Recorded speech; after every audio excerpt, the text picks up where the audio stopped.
I think he's not going to say navigating by the stars part 2. Remember that speech a few years ago. I think that the Fed has communicated a lot already. I really don't think there's anything more to say as far as September policy decision is concerned. We saw the minutes. We know that most Fed officials have moved toward cutting rates.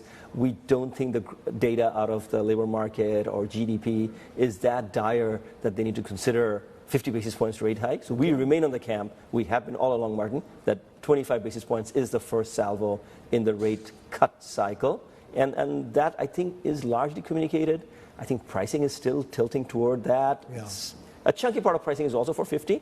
I really don't think there are economic conditions in place. I think the odds right now are about 75% chance, 25 and 1 in 4, about 25% of them going 50. But as it were, we had Patrick Harkin.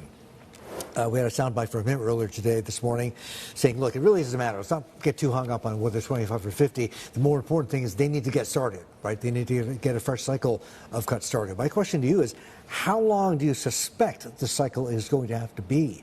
Markets are pricing 100 basis points this year, another 100 next year, for a total of 200.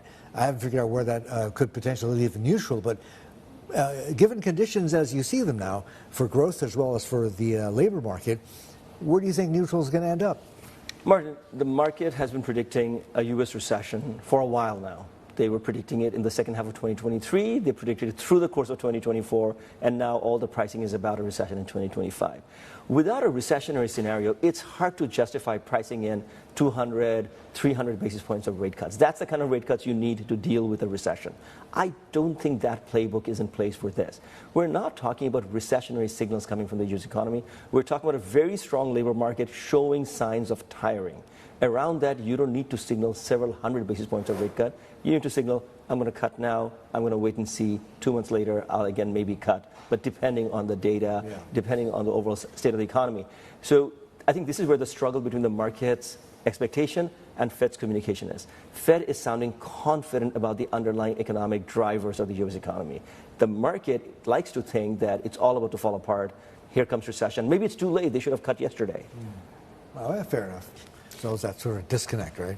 And again, on top of that, do you feel, Taimur, that the challenge for the Fed and other global central banks is that the inflationary wildcards are out of their control? You've got the issuance and the deficits in the US context. You've got the geopolitics globally, supply-side shocks that are waiting in the wings, and then the prospect, if it is Trump's second term, of a trade war and massive supply chain dislocations.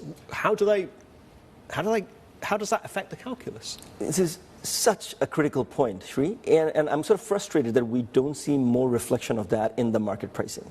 The market is basically saying 2% inflation more or less is achieved if we extend the forecast horizon by the middle of next year or the second half of 2025, inflation would be at 2%. So the Fed can fully concentrate on labor market stability and cut rates substantially.